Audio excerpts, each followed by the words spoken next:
Hi, my name is Lorena Maddox. I'm an immigrant to the United States. I came here when I was close to 13 years of age, so that it's pretty much 30 years ago that I came to this country. When I read the script, I thought it is a story that needs to be told. When I was close to 13 years of age, my mom married an American and we migrated to the USA. He adopted us, the three youngest children, and it took a little over a year for all the legal process.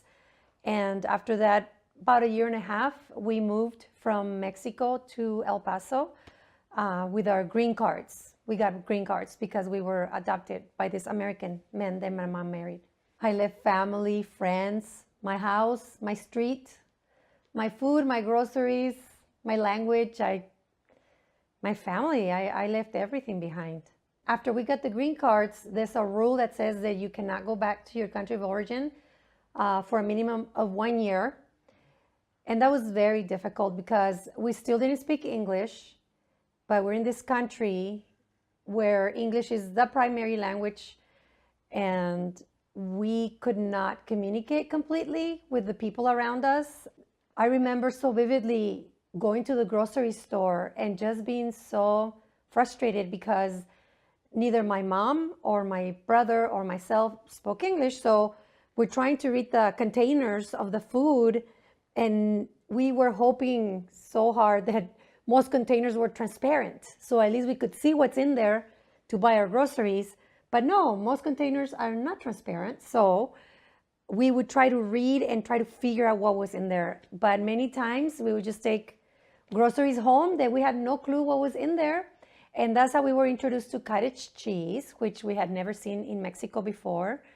We were introduced to nacho cheese, yellow cheese, and which we don't use in Mexico unless it's imported from the US. So we had many experiences like that. It was very hard not to be able to go back to Mexico and buy our groceries, our food that we knew. We missed corn tortillas so much, like the real fresh made ones.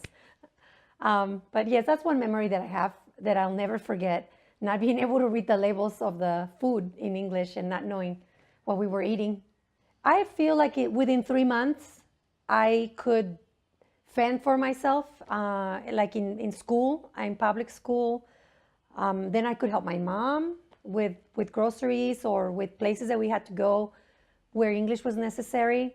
Within 3 months, I could speak a basic English. And I feel that within the year, it was better and better. And it wasn't that difficult, really. It was more the culture that was difficult, getting used to the way schools are here, which is different than Mexico. The way tests are assigned, the way the bubbling sheets. We had never seen bubbling the sheet. No, my dear mother really never had the opportunity to learn English because she had to work. And that's an interesting thing that I hear here and there, why don't these immigrants just learn the language? English is the language here.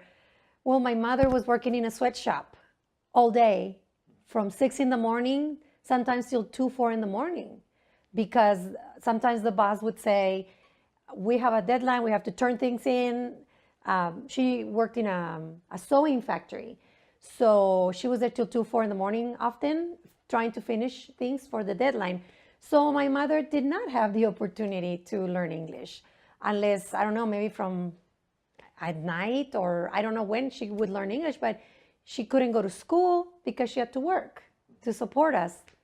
And so, yeah, no, my mom, until about the age of 70, when she didn't work anymore, the public schools give night classes, and she was so thrilled that she could go to English classes at the age of 70. That's when she started going to learn a little bit of English. And she speaks a little bit now.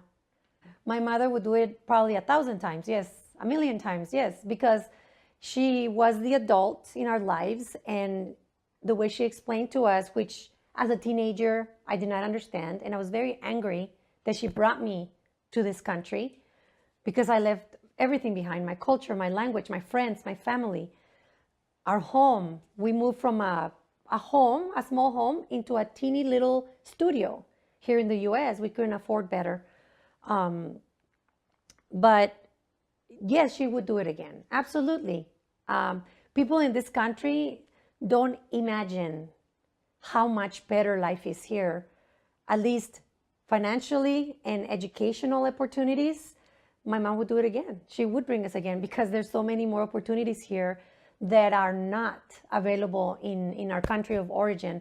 As a little girl, no, I did not want to come. I did not understand what my mom was talking about. Why would I want to leave my country? I was fine. I was not starving, we were humble, but we had what we needed.